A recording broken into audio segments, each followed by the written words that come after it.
Hi, this is In the Middle. With Kes and Jamie.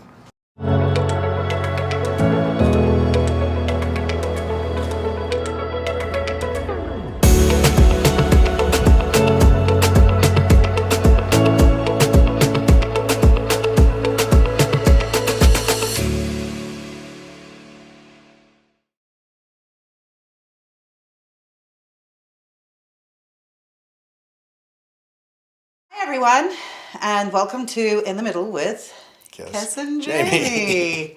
And we can do it. So on today's show, we're going to talk about a couple of things, three things actually. Going back to the office, and what that means for a lot of people.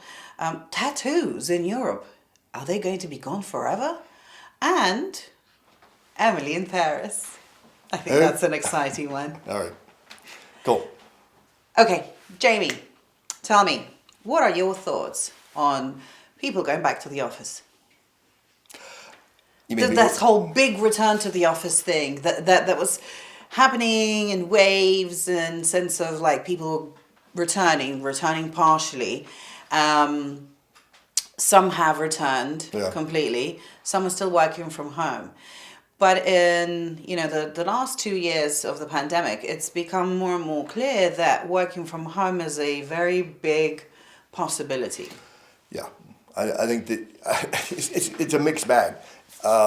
There's going to be some people that are wanting to get back to the office because they're, number one, they want to get away from the family and get out of the house, and they miss that camaraderie that they have with their fellow coworkers. A lot of businesses are wanting to have people back into the office because some of them, number one, they have to do their job there. I mean, they can't really do it remotely. Well, I think, and we're not really talking about the ones that cannot. I think this only applies to the people that can do their job from home. That's kind of the interesting question, because which ones or do the companies think, oh, they cannot do this outside, but they really can. That's true. And so there's going to be kind of an argument and push between the two, and I think that. But I've always said, just from the very beginning of the pandemic, that this was going to be a really big blow permanently to commercial real estate. I would not be wanting to. We have all of our people back in the office, and we have had some pushback. And obviously, one of the biggest arguments are the fact that look, during the time that we were working from home, we were still able to do our job. Right. And some argue that the quality of the work has increased. Some do. I think that. What will have to change is the way that the work is being done, the way the work is being qualified as quality. Okay. And the quantity. Because they don't have the equipment, or they don't have the. Well, even with the equipment, that part. So I think that the argument that we, for instance, had in our company, that certain levels of quality, like the quality level, has gone down. And there's certain things that you can't do from home as much as you would want to try. Right. Now, the back push to that is, well, then why don't you give us sort of a mix and match situation of maybe 2 days in the office, or and a couple of days from home, or the other way around. But that's a very big discussion. I think that a lot of employers are not ready for it. A lot of employers want to look. Ernst & Young, Goldman Sachs. Goldman Sachs, right? The CEO of Goldman Sachs said, no, that's ridiculous. Everyone has to come back to the office. And now he's like, well, maybe that's not quite going to happen. Maybe we're going to think of ways. The entire pandemic was one of the things that it jumped us light years ahead in technology. It jumped us light years ahead in of the homework, work home kind of thing situation. It jumped people into getting back into what their families and what their kids are involved in school, but also the technology that the kids were using for their education, not just for the work stuff. So I think it's going to be interesting for me to see how all of this pans out, but particularly how these. What you kind of described is, we have some people that are in full time, you have some people that are working from home, they're going to have a hybrid. So you have 3 different models all of a sudden in a workplace rather than one. Which is difficult. It is because there's a difficulty in administrating it. It's really then, you just mentioned schools. Now, my son's been on virtual learning all through his half of his 8th grade and then the full year of ninth grade, right? He's in 10th grade now. And, with the pandemic, they have some days that they, go to school. A lot of cases they don't go. But what that brings down to is, say, will teachers be the ones that will be able to work from home?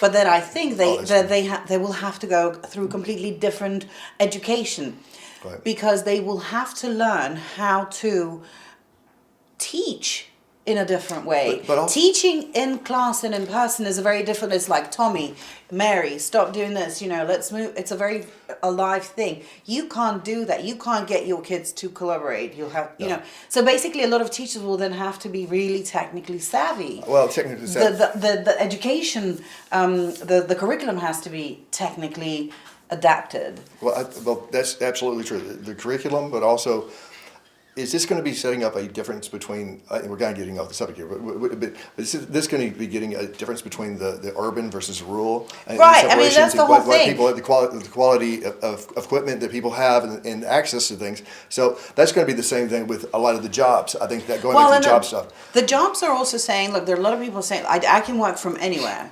And it doesn't matter where I am, because nobody wants to travel anymore to work, and nobody wants to stay in traffics. But those are those people that are kind of trained in doing something that's professional like that. And I don't know how many. I don't know either. But those people that have been line workers in a factory, I mean, that's not going to change. That's not going to change. But also, it's going to change because they're going to become more and more automated. Right. But in that respect, so then you have some people that are going to be really following the way of life. I think the other thing too, I think that's important looking at this, what we're talking about, is how much this is going to affect real estate.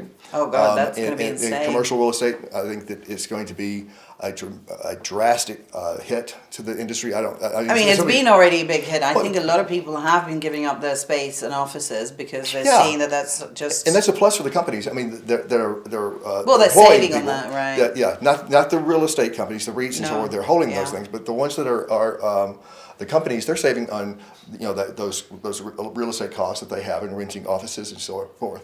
But we had Soren just a while ago mentioned something which I thought was very, very interesting, and that is, what's this going to be doing to downtowns? Because when I go downtown in downtown DC right now, even though some places are open, most of it is not. It's very, very dead. And I was just in London, and that was, there are a lot of places that were closed out as well, and not going to be able to be used. But this also affects all those support organizations and groups. Everything. It supports everything. All the restaurants and eateries and coffee shops and all those things that had a really good living downtown are going to be ruined because of the absence of people. Yeah. Yeah, well, we'll see what will come of it, but definitely a big issue. Yeah, something we can follow.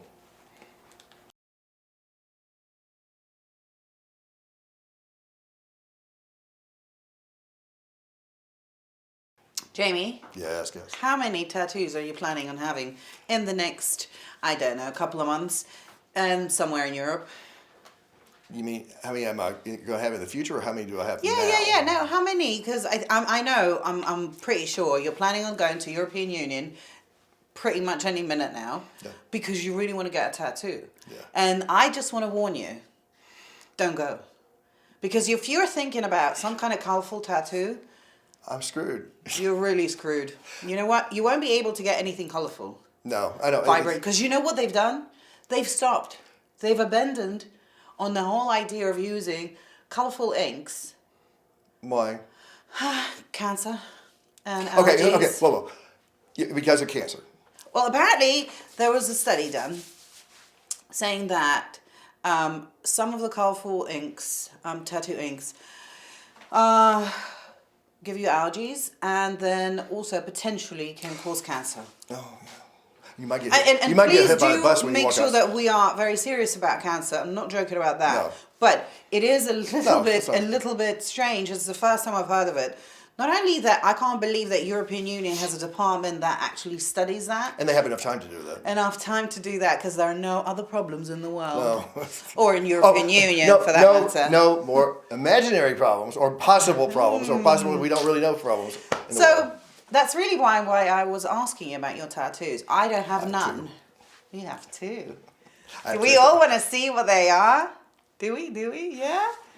One on my ankle.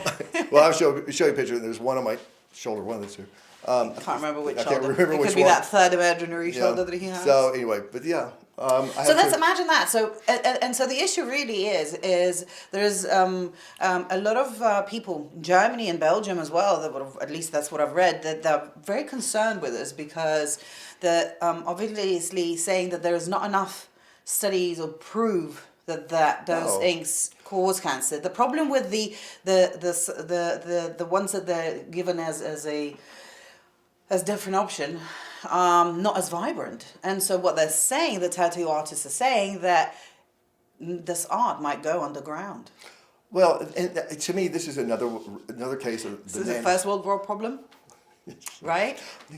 Yes. First World War. First World War. I was like World War. First world problem. Okay.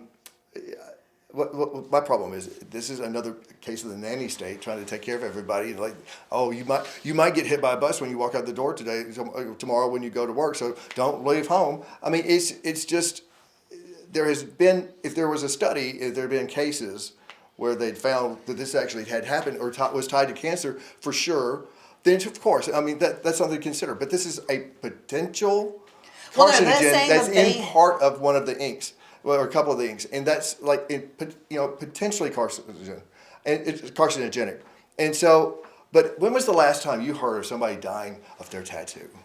I know I haven't, but I have to be honest. I haven't really looked at the data. I haven't heard it for it to be big enough problems to stop the rampant tattoo cancer. But I'd imagine if that was the case, you'd probably just stop tattooing people, period. Well, yeah, but I mean, but here's the interesting thing, because I found a University of Pennsylvania study that said that it was the black ink that was the problem.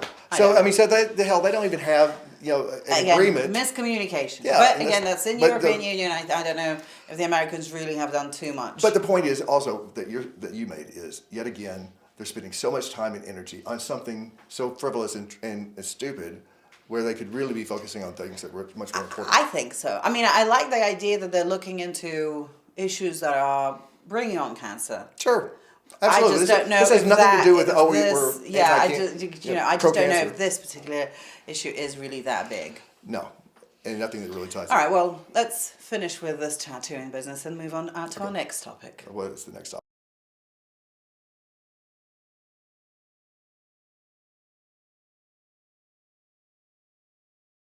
Have you been a big fan of Emily in Paris, the movie? I know who Emily in Paris, who is played by Emily. Who? Tell us. Lily Collins. Yes, and who is? Phil Collins' daughter. Correct. Phil Collins from Genesis. Yeah. Yeah. So yes. I mean, kind of like my generation. Okay, but nothing to do with her. No. Only the fact that she's played the main role, the main character in Emily in Paris, and so what I've read was something that fascinated me a little bit. The Ukrainian Minister of Culture has raised an issue and has been very concerned with this movie because of the portrayal of one of the actresses, one of the roles that are being played in with Emily, basically a friend of hers who's Ukrainian. Ukrainian in the show. And the fact that the way they showed her and a lot of makeup, and the fact that her and Emily went onto a little shopping tour and started walking away from the store in the clothes that they've tried on, meaning stealing it. Now, tell me if... Wear and walk. Right? Now, obviously, we've just discussed at some point the fact that we had similar things going on in Los Angeles. Do you remember the mob? The mob, the flash mob? The flash mob, right? Flash mob. Yeah. But again... But Emily in Paris... She's a very different... Right? But just to point out that why is the Minister of Culture of a country is bringing this to the attention of others and making such a big deal out of it? I'm wondering if, say, somebody, I don't know, if she was like from South Africa or, I don't know, she's from got the Brazil. Omicron. She's got the Omicron. Seriously, would that be an issue? Come on, people.